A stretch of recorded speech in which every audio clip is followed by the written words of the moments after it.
Masjid Laweyan merupakan salah satu masjid bersejarah sekaligus masjid tertua di kota Solo. Masjid ini sudah berdiri lebih dulu dari Masjid Agung Surakarta. Masjid Laweyan dibangun pada masa pemerintahan Sultan Hadiwijaya dari Kerajaan Pajang sekitar tahun 1546 Masehi. Nama Laweyan sendiri diambil dari nama daerah tempat masjid ini berdiri, Jalan Liris 1, Pajang, Laweyan. Selain nama Masjid Laweyan, masyarakat Solo juga kerap menyebutnya dengan nama Masjid Ki Ageng Henis. Sebelum menjadi masjid, dulunya bangunan ini merupakan sebuah pura umat Hindu beribadah. Dalam sejarahnya, Ki Beluk, seorang pemuka agama Hindu, mendirikan pura di pinggir sungai Kabanaran. Ia pun bersahabat dengan Ki Ageng Henis, penasihat kerajaan Pajang pada masa Sultan Hadiwijaya. Hingga akhirnya Ki Beluk tertarik untuk memeluk Islam bersama dengan murid-muridnya berkat dakwah Ki Ageng Henis. Usai memeluk Islam, Ki Beluk pun kemudian mewakafkan tempat peribadahan tersebut untuk kemudian menjadi masjid.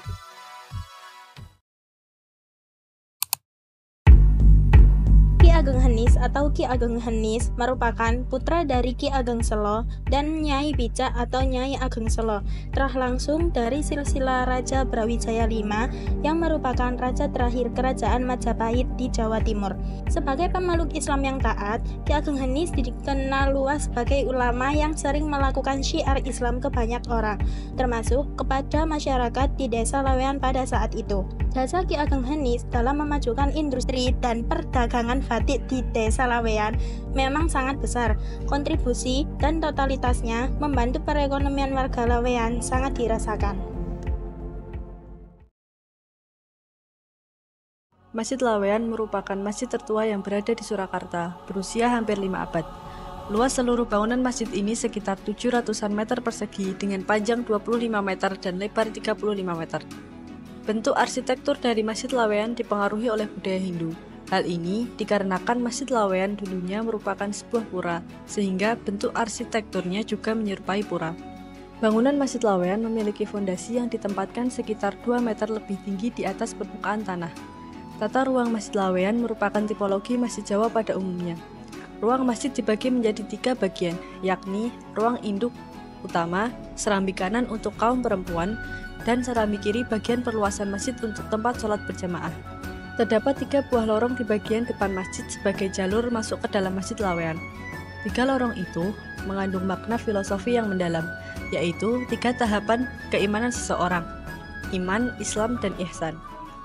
Selain itu, jumlah pintu yang ada di masjid ini berjumlah 5 yang mencerminkan 5 rukun Islam.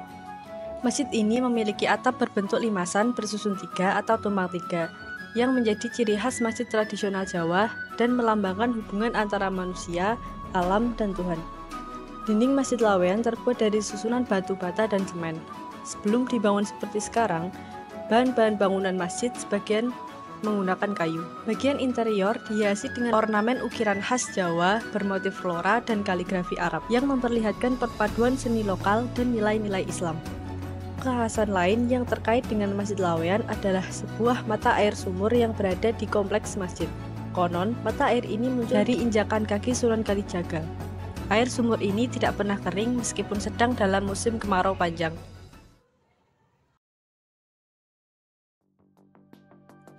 Alkulturasi yang terjadi di Masjid Laweyan Solo adalah perpaduan antara budaya Islam dengan budaya Jawa yang tercermin dalam berbagai aspek, baik itu dalam arsitektur, seni, tradisi, maupun praktik keagamaan. Eksistensi Masjid Laweyan Solo sejak berdirinya hingga saat ini menunjukkan sesuatu yang bersifat penting untuk perkembangan warisan atau pusaka yang menjadikan masjid ini menjadi cagar budaya dengan adanya akulturasi 3 kebudayaan, yaitu Hindu, Jawa, dan Islam. Bentuk akulturasi Masjid Laweyan Solo antara lain perpaduan antara agama Islam dengan Hindu-Buddha. Masjid Laweyan ini juga mencerminkan proses alkulturasi dalam kepercayaan masyarakat. Praktik lokal yang berhubungan dengan leluhur atau kepercayaan tradisional Jawa, seperti penghormatan terhadap tokoh-tokoh lokal atau ulama yang dianggap wali. Orang-orang yang beragama Hindu-Buddha masih diperbolehkan masuk ke lingkungan sekitar masjid dan boleh mengunjungi makam yang berada di belakang Masjid Laweyan Solo. Makam tersebut adalah makam pendiri Masjid Laweyan Solo dan keluarganya serta kerabat serta para raja-raja pada masa itu. Alkulturasi yang kedua yaitu alkulturasi kebudayaan Jawa dengan kebudayaan Islam. Masjid Laweyan menggunakan atap berbentuk joglo yang merupakan ciri khas arsitektur tradisional Jawa. Bentuk atap ini tidak hanya memberikan kesan estetik, tetapi memberikan filosofis kehidupan masyarakat Jawa yang mengutamakan keseimbangan dan keharmonisan. Bentuk asimilasi Masjid Laweyan Solo terdapat pada asimilasi budaya Hindu-Buddha dengan kebudayaan Islam. Adanya patung-patung pura saat itu dihilangkan dan digantikan dengan berdirinya Masjid Laweyan Solo dengan menambah arsitektur kebudayaan Islam, seperti adanya kentongan, beduk, mimbar, kubah, dan lainnya.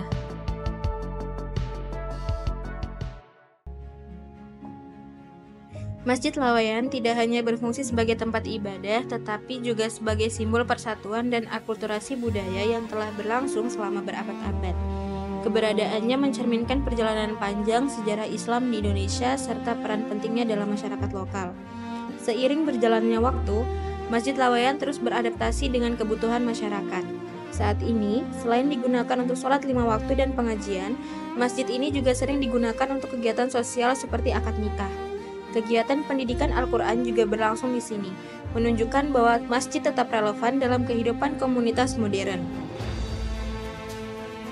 Meski berusia hampir 500 tahun, masjid ini masih kokoh berdiri dengan nuansa warna hijau yang mendominasi bangunan masjid. Bahkan, sebagian besar bangunannya masih terjaga keasliannya, mulai dari serambi sampai bagian utama masjid. Terdapat atap masjid yang berbentuk limas dan 12 pilar utama masjid yang terbuat dari kayu jati kuno, yang masih tetap berdiri dengan kokoh dan terawat, serta terjaga keasliannya. Meskipun sebagian besar bangunan masih terjaga keasliannya, ada beberapa perubahan yang telah dilakukan.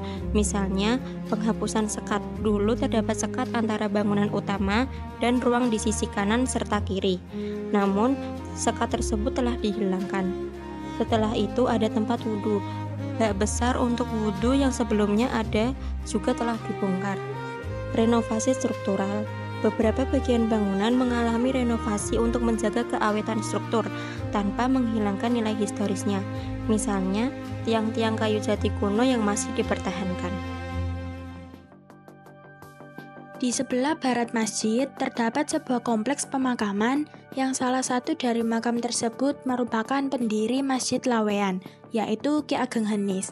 Makam Ki Ageng Henis ini diapit oleh dua makam saudaranya, yaitu Nyai Ageng Pandanaran dan Nyai Ageng Pati. Hingga kini, makam-makam tersebut masih terjaga dan terawat dengan baik, bahkan telah dijadikan bangunan cagar budaya. Serta ada juru kunci yang selalu menjaga makam Ki Ageng Henis dan keluarganya. Sebagai penutup, ada quotes menarik dari salah satu pengurus Masjid Laweyan, yaitu sebagai berikut. Islam itu memeluk tidak memukul,